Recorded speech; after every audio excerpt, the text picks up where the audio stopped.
we had to actually be part of who we are going to actually go out and market. So we need to build our team within.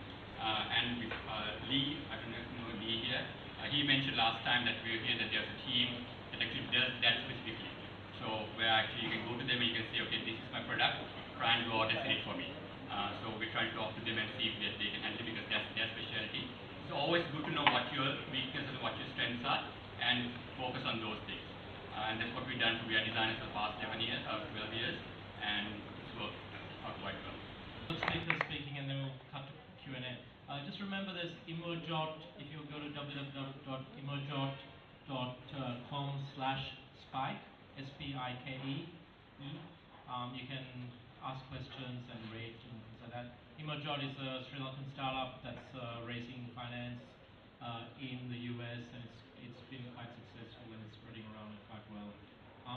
Okay, so we'll have the next speaker coming up, Lahiru.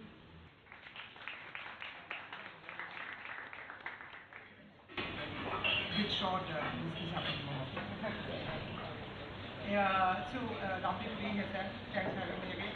And must confess, was I one of the first people to speak at? There we go, one of the first people to speak at Spike. So it's good to be back.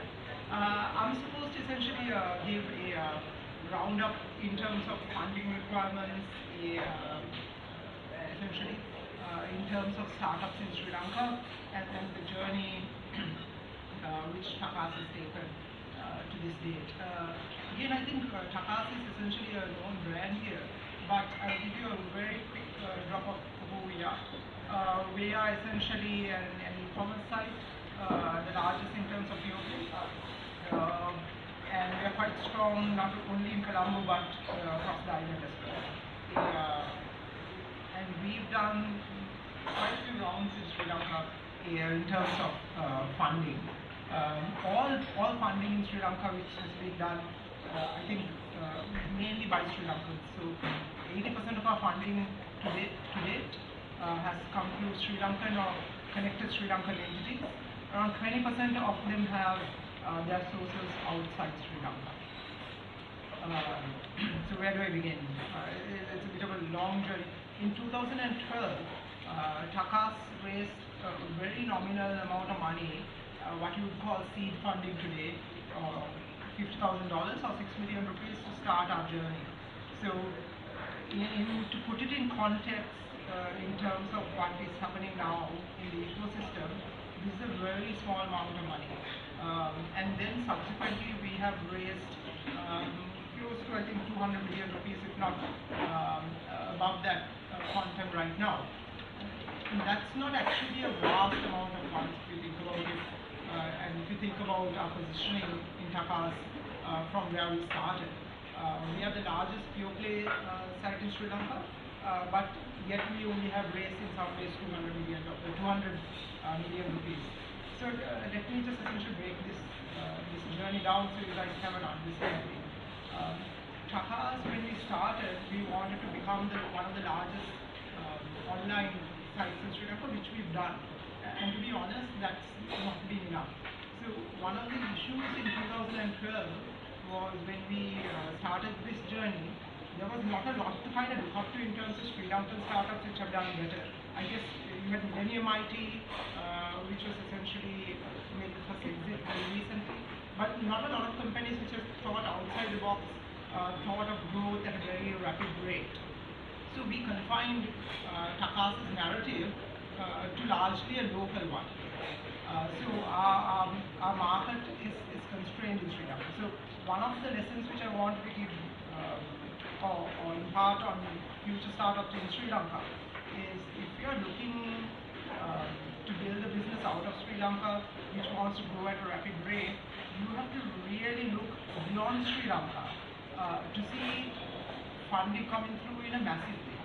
I think Joe will maybe know a little bit about it, and I think people who have been around the kind of bush in terms of funding will know a little bit about it.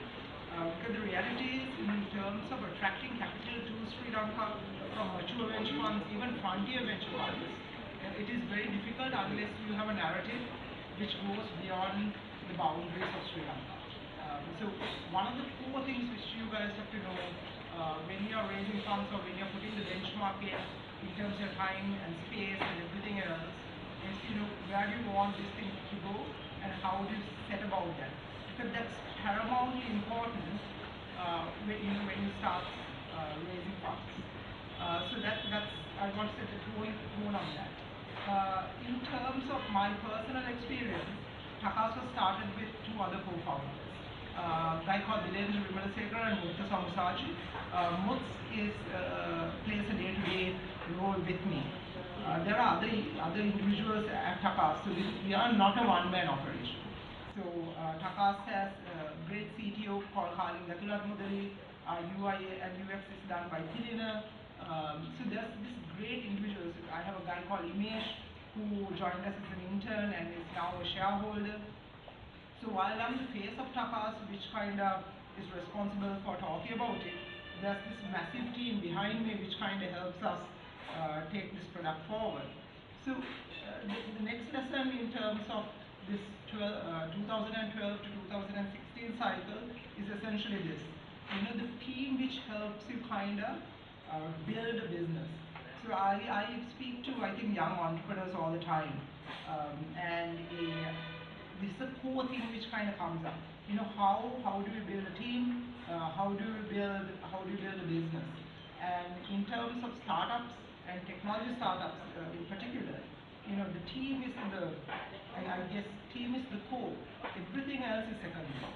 And that has in terms of Takas, the reason we've survived in our industry, which is retail industry, which is based by technology, which has been backed by, my competitors are backed by real money, serious money, right?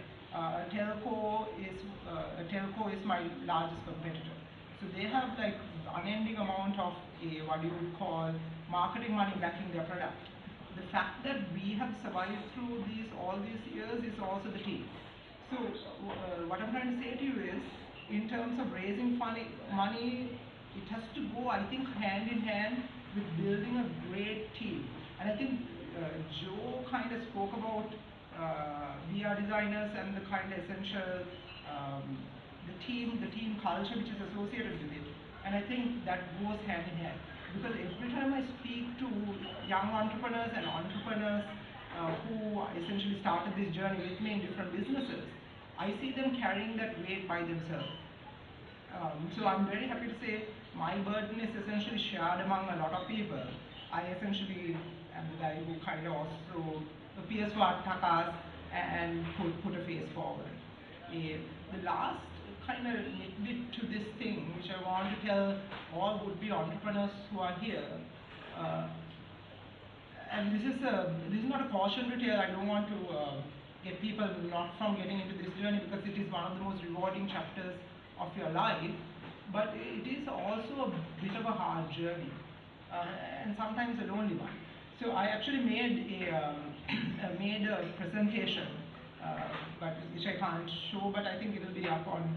So I'll tell you what I mean. So essentially, when you're an entrepreneur, you have to believe in your product, whether you're a part of a team, such as myself, or you're doing it by yourself, wholeheartedly.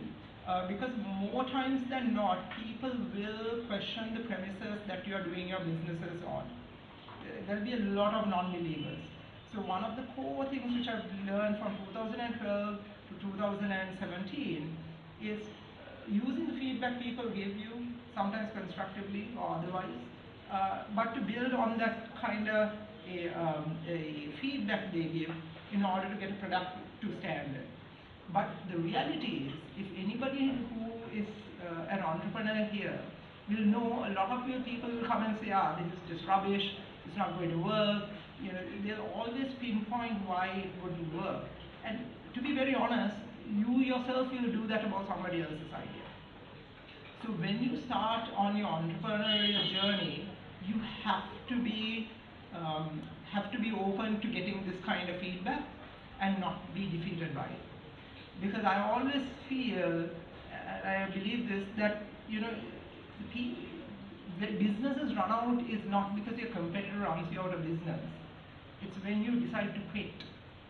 So that's when businesses generally run out of business. So my core thing is, if you don't quit, you're not out of the game, right? So you're doing raising of funds. So at the end of the day, the person you look yourself in the mirror is the person who's going to quit or forge on. So that's why a lot of entrepreneurs say, oh, what's the difference between success and everything else? It's persistence. That's the key. And where I find sometimes a reassurance in terms of this are my pet cats. I have 2 cats right now. One passed, her name was Cookies. So she taught me the value of persistence. Because cats will always beg for food. Any people who have cats here, can I have a show of hands? There we go, 2, 3, oh, there we go, John, thank you. And cats, no matter how much they're fed, they're constantly begging. And you're like, oh, more times than not, you're always like, you know what, you just got some food, you're not going to get any. But the reality is, once a month or so, you're feeling good about yourself, you're high-fiving, either you got lucky in something, and you feed that cat. You're feeding that cat because it's persistent. So I think essentially in terms of what we do, we have to be that persistent cat. We can't have days off. We have to be constantly striving for raising funds, constantly striving for what we believe in, and constantly trying to get to where we want to go. So without that, we will fail. It's never ever the competitors or anybody else. It's very much up to you. And the last thing I want to say is, somebody asked me this recently, entrepreneurs are always supposed to be happy and embracing life, super excited about their startup. And it's not like that. You're going to have some very miserable days. That's life. I mean, whether you do a startup or not, that does not mean that you put your flag down or anything like that. I always say, if somebody writes a really good book, and it's boring from page 1 to page, 300, probably not a great book, right? There will be characters in that book who's going through a very tough time. So you have to see it through. So I think entrepreneurship sometimes can be lonely, sometimes can be very tough, but that's what makes for a great story as well. So I can't remember who said this, but someone once said, smooth oceans never made a perfect sailor. A good one at that. Because you will never come to terms with any kind of difficulty. So I think everybody should keep in mind, and I think this is a varied audience. I see Michael behind, so there are people who are entrepreneurs who inspire me, who have seen this game time and time again many times. But I feel like I should repeat it a little bit. So once you embark on this, remember this. So just to sum up my points, I think in Sri Lanka you can raise funding here at a large quantum, but if you want to raise serious funding, you have to have a global product. It is very important to build teams while you are raising funding, because if not, things tend to fall apart. If you can't raise funding and you don't have a good core team, the chances are they are going to leave you. It is a difficult path, but it's not a path I think entrepreneurs will swap lives for. Because at the end of the day, you have a fantastic story, you have great opportunities to meet like-minded people, and you're pushing the envelope in terms of what things can be done. Thank you so much for listening to me for this much of time. I can be reached on email at Lahiru@takas.lk, so if you guys have any questions. And I thank the organizers and Sam for giving me the opportunity. Thanks.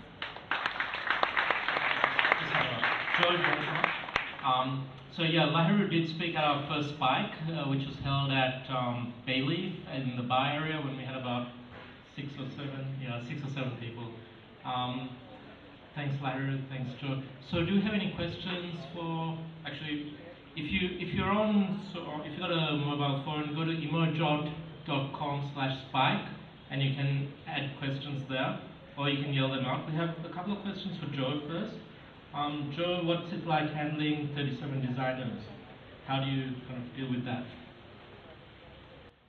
Yeah, so it's just to correct that it's not 37 designers, the whole team has 37. That includes developers, project managers, and designers. But majority of it is designers at the start itself. And I come from a design background, so I understand them quite well. Because that is quite easy for me. And then, as I said, I get to pick the designers who fit our working culture. Because since I lecture, I get to see what their thought process is like and if they actually fit our culture. So based on that, for me. In terms of developers, as I said, it's probably hard because we all think in a different ways. But for that, I have someone else manage the entire development team, because that's not my area. So as part of my team, I have a lot of flexibility, because I don't really need to be in the office most of the time, because my team is so they can work on their own without any supervision at all. That's why probably you see me not most in the office, but outside most of the time. But my team is managed by different people, and they manage themselves as well. So it's made my life quite easier. Do we have any questions for Lahiru or Joe? Okay, we have another question on Imojot for Joe, which is in terms of revenue generation, can you kind of describe which side of your business contributes how much, what they contributed before you started the products, and what the services contribute now?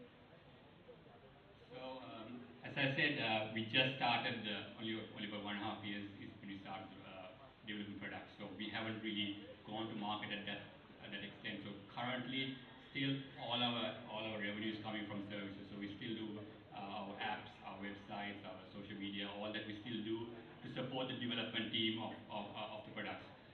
We're going to launch one of the products immediately after the New Year break. So hopefully after that I can probably tell you how that goes. Tom?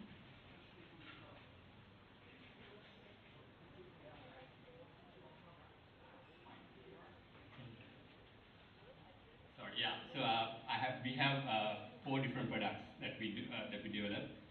One is basically a chatbot product, basically where it's like SMS system where they can go and ask questions, and it's an intelligent system where it answers based on your questions. So, say for example, if it's going to be for healthcare, so most of us go and ask on social media, I have a hand pain, which doctor should I go to? So what this chatbot will do is, they'll ask you a series of questions. Based on the questions, they'll recommend you which doctor is good.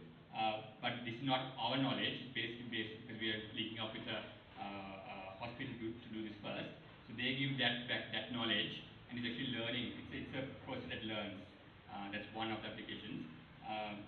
The other ones, we're doing a few educational products for universities and for learning systems. And then we're doing a Salesforce automation system that's not our own, where basically they can track, if your employer wants to track how many sales is done in a certain person has done in a certain sector, what they've done for the day, how successful that was, it all can be tracked within the system. As I said, it's not our system. We just did help them with the UX and to improve that. So like that, we have a few products that we do. Yeah. Great. I'm actually going to ask people to put their hands up who asked this question, so we can actually see who it is. Lahiru, any tips on building a good team? How do you select, the good people? What's your criteria? Who asked that question? Thanks for that. Good one. So essentially, in terms of building a good team, especially teams which you are going to be stuck with for a long time, the advice is it's a bit like dating. There's no other way of kind of putting it, because once you get the team member in, especially in a startup segment, or especially when you are there's share of equity, it can be messy if things don't go well. So my advice is, and to be honest, this advice was given to me by somebody else, a guy called Derek Brandenreisen, who's an investor and a mentor. He said, before you find anything in life, in terms of finding partnerships for business, find people who share your same value system.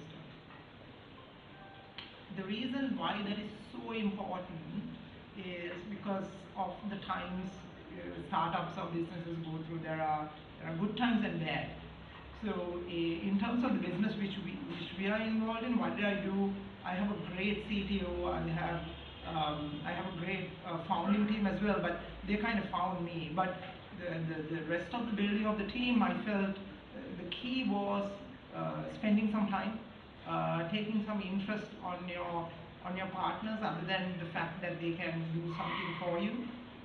So spending a little bit of time on getting to know them, their family, and so on and so forth, because that helps you kind of build a lasting team. Which because when I hired one of my key guys, I don't know whether he's here or not, his name is Imesh.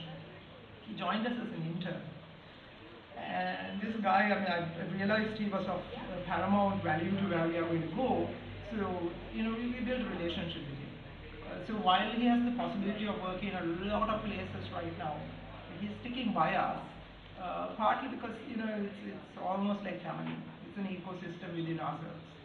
So once you build that, I think in an organization, you will be at a much better level. Thanks for the question. Another couple of questions that are connected to Lahiru. Tips on handling or managing investors. Who asked that question? Okay, someone asked that question on how to actually engage and, manage your investors. And the other one was also connected to your business, which is, without sharing any confidential information, how's your cash position now? Are you profitable? If not, where do you see a break-even point? Perhaps that's from an investor. Great question. In terms of investors, Takas is obviously gifted to have a great bunch of investors who are understanding, right? But here's what they don't tell you. People are always constantly talking about, how investors always like to talk about how they find people they fund. You hear this story all the time, right?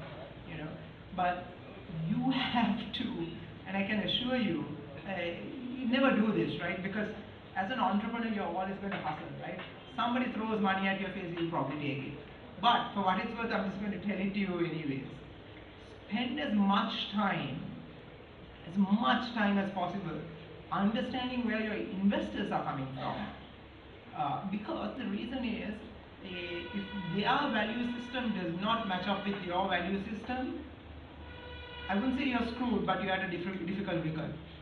Because you could still be performing, but you're not showing the same character traits which they might see. Again, you're at a bad wicket. So it is very, very important that you spend as much time getting to know one of your investors or investors as much as they time to kind of assist you. Because in the journey which you have, it might be a short one, it might be a long one, again the value systems comes into play a lot more. It's easy for me to have a conversation with an investor who shares my vision for Takas, right? Sometimes it's also, for instance, I encourage people to find investors who are actually entrepreneurs. Because end of the day, if somebody has gone through the mill, they might not agree with you, they might think a lot of things about you, but the chances are they would have been at a bad wicket one point or the other, they might empathize with you. So these things are required. So spend as much time as you can with your investors, because investors and because this comes to me, I think more often than not. I think I've been in situations, thank God, not for Takas, but where we had to mediate between people, between investors and founders. The part I know where this is coming from. I've been fortunate enough to also have co-founders who brought in a wealth of information in terms of experience. So I had the ability to kind of vet investors who came in. So my core thing was that. That was one question.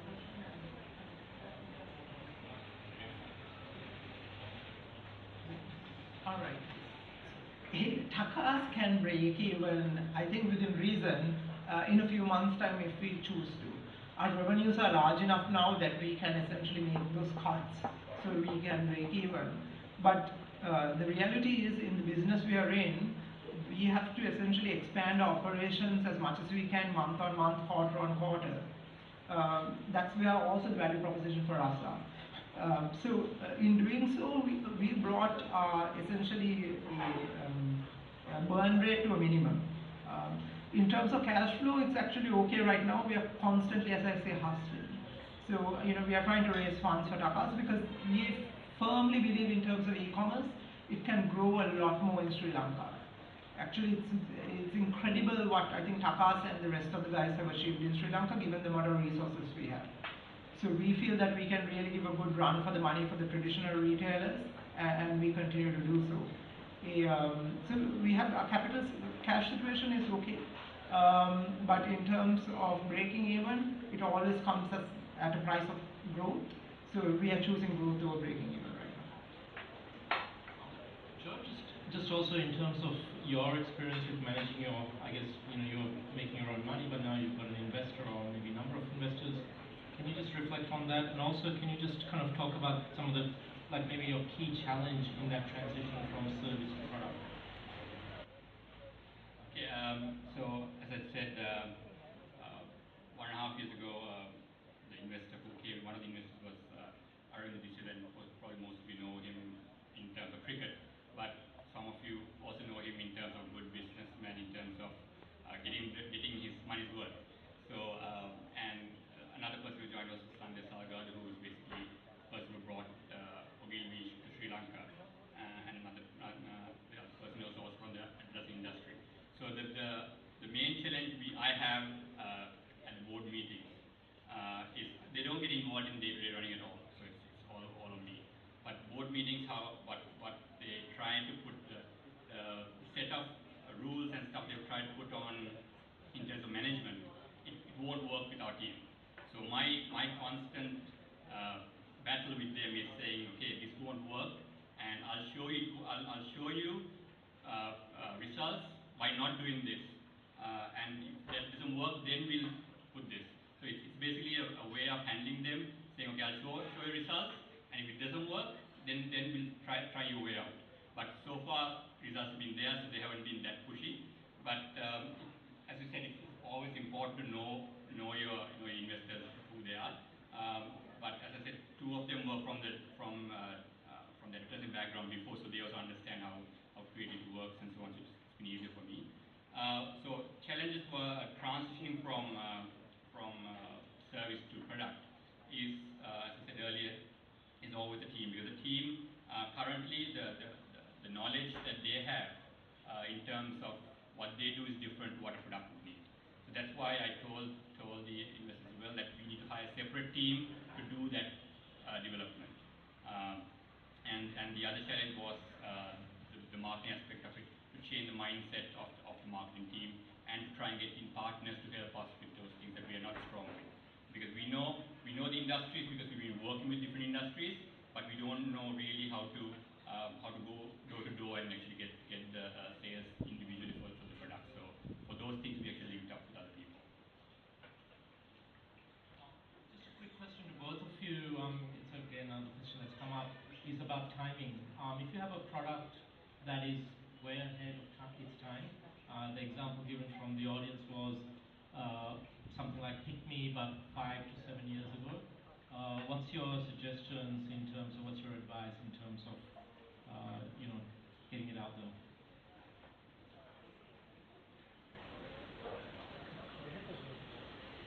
A couple of jokes came into my mind, but I'm going to keep.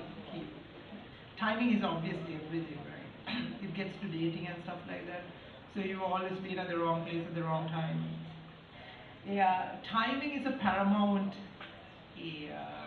factor in it, to the point where there's been lots of studies done on this. There was a venture capitalist who recently, he wanted to try to find out what was the difference between successful startups and unsuccessful ones. And when they did a study on this, what they found out was timing actually played a huge role in it. Now, that wasn't in the same sense Sam mentioned. It actually had a strong correlation to economic cycles in the US. So, you could have a brilliant idea and you launch it, let's say, when the economy is tanking.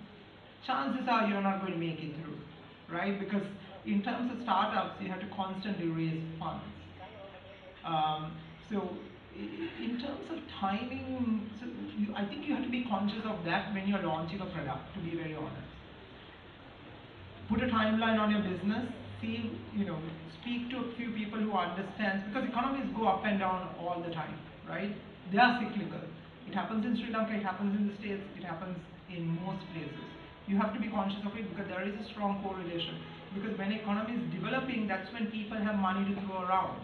When the interest rates generally go down, investors don't want to put the money in savings, safe bets, so you get a better return for your investment. So get the timing in terms of macroeconomics right. But in terms of timing for what we do, I mean, I would say screw it, because you have to believe in your product, and sometimes you are ahead of your time, and there's nothing wrong with it. I think you have to do the cavalry charge in what you believe in. So if you believe that personally the timing is right for any product, whether it's Takas or Pick Me or whatever it is, you have to see it through. But you have to smart about how you essentially play your cards thereafter. So that's what Yeah, so timing is, I have a few experience with that as well. About 7 years ago, we started a co-working space called Open Space. At that time, it was fairly new to Sri Lanka, and we managed to only run it for about eight months. Michael is here now, and then they do the same thing right now. And if we had, probably timing actually played a big role there, because at that time there were not much startups, so there was no need for it. So we managed to only run it for a short period of time. So timing is very important in terms of putting a product, putting a solution out. Similarly, we invest in startups as well. Not really monetarily. What we do is we come as a CTO for the company, where we do all the development work for them. And one of our criteria is we have to check if it actually if it's the right time to launch it. So you were talking about Pick Me.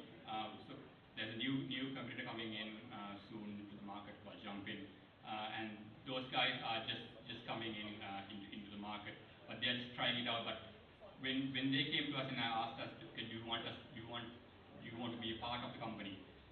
What we said is, right now probably is not a good time. So we developed it for them as a solution, and we took the money for it, but we did not join them as a partner in it. But not to say that they won't do well in the future, but we saw that probably now was not the great time for us to be a partner in that. So timing is very important in that sense. Okay, so I think we might actually just, there's another question about finding investors. There's the Lanka Angel Network, that's one of the go-to platforms for finding investors. But very quickly, is there any other tips on finding investors? In terms of finding investors, I think Joe and I can be reached in terms of it. It's the network, really. Before Takas, I used to be a program coordinator for something called Democracy and Equality Program at the International Center for Ethnic Studies. So it is the network. To just ask people, which is good. So somebody who asked the question is good. Lankan Angel Network is there. There are people who are here, like Rahara, who we've all got investors from the Lankan Angel Network. So please reach out to us for that. But I think your best bet is in terms of investors, your current network. If you're looking for seed funding, please find the seed funding for a product within your network, because that's connected to valuations. In Sri Lanka, now it's mature enough that you have to have a working prototype in order to attract serious funding later on. And one more last thing I want to tell you. So once I was coming down, 2012, Takas raised funding, $50,000 for a year, so 6 million rupees. By 2013, you're kind of running out and we don't have any money. I was coming down the elevator with an investor of mine, and he said, "Lahiru, you're never going to find money. It's a bloodbath in India," which is the timing issue, right? And we saw it through, and you see this now. So the one core thing which I'll tell, which I should have mentioned, without running after 10, 20 investors, try to run after one or two who are leaders. Because the thing is, whether we like it or not, people who have money generally does not equate to leadership. People follow leaders. So if you find investors who are leaders, everybody else thinks it's a safe bet, they'll put their money in. So that's the trick of the trade. Otherwise, you'll be running after 10, 20 people and wasting your time. So do that, and you'll find some success. Okay, great. So we might wrap it up there for the question and answer session, and Lahiru and Joe. They'll be around for a little bit. I know Joe has to run off to Lahiru has to run off to another meeting soon, but they'll be around. But so a big thank you for them. Thanks, guys. Is there any other announcements